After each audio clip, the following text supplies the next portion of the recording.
Your Excellency, sir, permit me now to call on stage Her Ladyship, the Chief Justice, Lady Justice Martha Koome.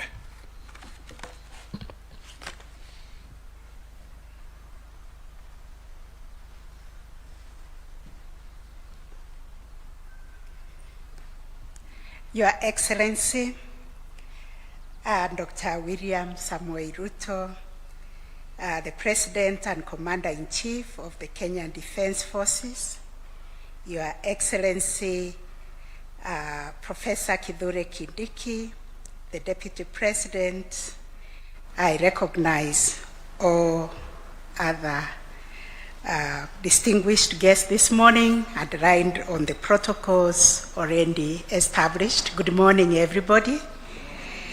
It is indeed an honor for me to join you today for the presentation of the Kenya National Commission on Human Rights report on the framework for the compensation and reparation for human rights violations.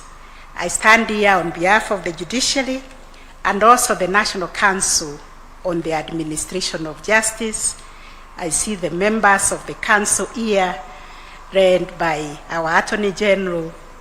All the members of NCJ, please be upstanding because we have been carrying this agenda. Thank you very much. We've been carrying this agenda, Your Excellency, on the compensation and reparation, on the operationalization, on the fund for victims compensation. We've also been carrying the agenda on how can we manage the rights provided under Article 37, so that this Constitution of Kenya that has provided us broad provisions on protection of human rights and freedoms of expression does not endanger the lives of our people. So we've been thinking of how we can operationalize Article 37 with a statute, rules of procedure, and even SOPs.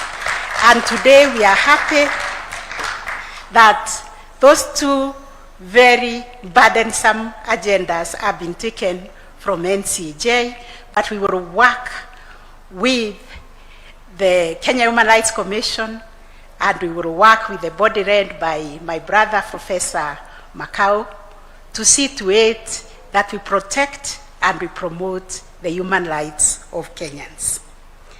So, Your Excellency, today's event comes at a particularly important moment in our constitutional journey, where we are actually implementing the rights that are guaranteed to our people. And it invites us to reflect on not only the protection of human rights, but also on the equally important question of what happens when those rights are violated. And I agree with all the speakers who have spoken that when you go out to exercise your constitutional rights, your life cannot be endangered. And because at NCAJ, we are duty bearers, all of us, and we've been interrogating this subject, Your Excellency, and we've been able to establish that we have peaceful demonstrations in this country that we can draw experiences from. I'm not a football fan, so I don't know about Arsenal, but I know doctors demonstrate and they do so peacefully. I know teachers demonstrate and they do so peacefully. Even lawyers. In fact, I was whispering to Honorable Junet, he started in 2000. I started demonstrations in 1989 when we were demonstrating for the repeal of Section 2A of our Constitution.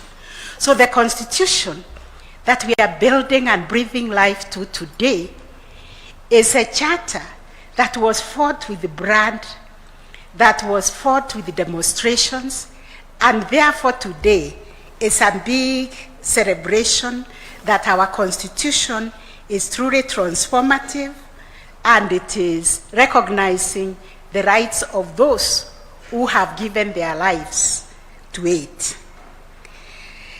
The Bill of Rights, Your Excellency, affirms that every person is entitled to the full enjoyment of fundamental rights and freedoms.